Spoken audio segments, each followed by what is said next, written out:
So much for a full sprint. "Get your damn hands off me, pig!"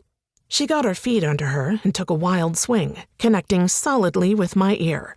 "Oh, Jesus! What the fuck?" I gripped her by the arm and spun her toward the fence, pushing her up against it and kicking her legs apart.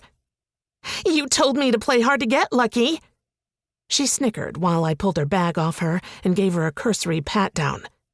"You punched me in the ear, Skye."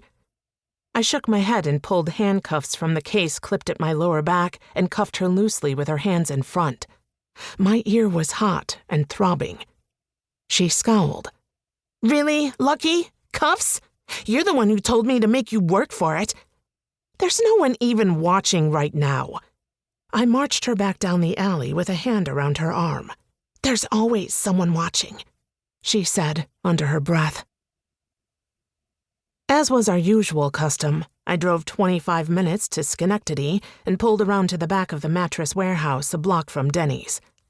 Skye got out at the empty loading dock and walked the rest of the way to the restaurant while I took a lap around the block, making sure there was no one we needed to worry about.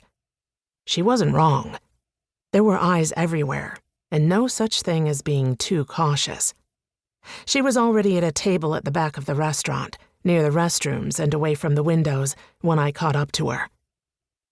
Denny's was packed with teenagers and seniors. No one noticed us besides our server, who was paid to pay attention to us, but even then, I doubted they could give an accurate description.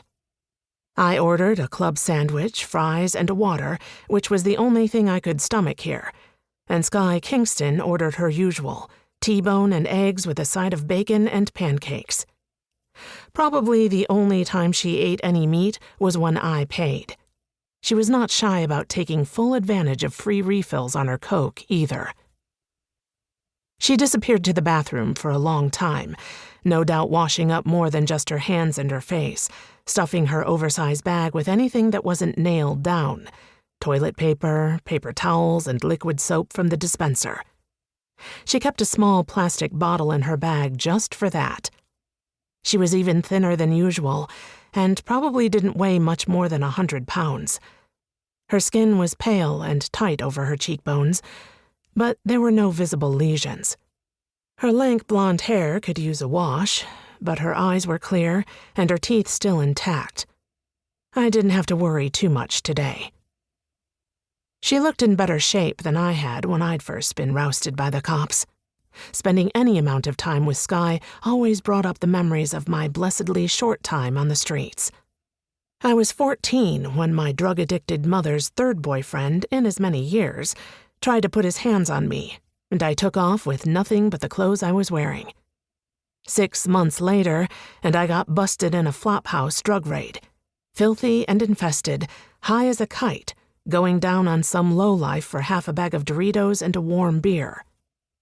The detective who found me, Angela Curran, wrapped me in a blanket, got me a hot meal, a toothbrush, and a desperately needed shower.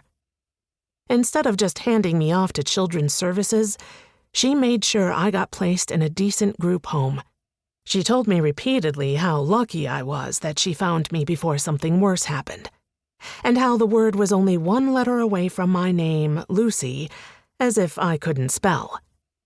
The name stuck, and I was more than happy for one less thing to remind me of my old life and the woman who called herself my mother. With Angela's help, I got my GED, associate's degree, and went on to do a 4-year degree in 3 years at John Jay College of Criminal Justice. Next came the academy, patrol, and detective by 30. I now called Angela Curran Captain.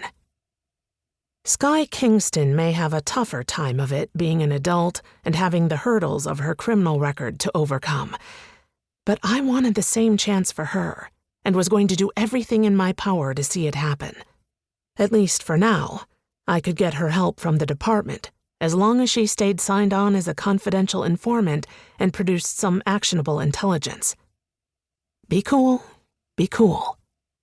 Skye returned at the same time as our food, and I forced myself to wait until she got something into her belly before checking in with her. "How you been, Skye?" "Good, she said around him.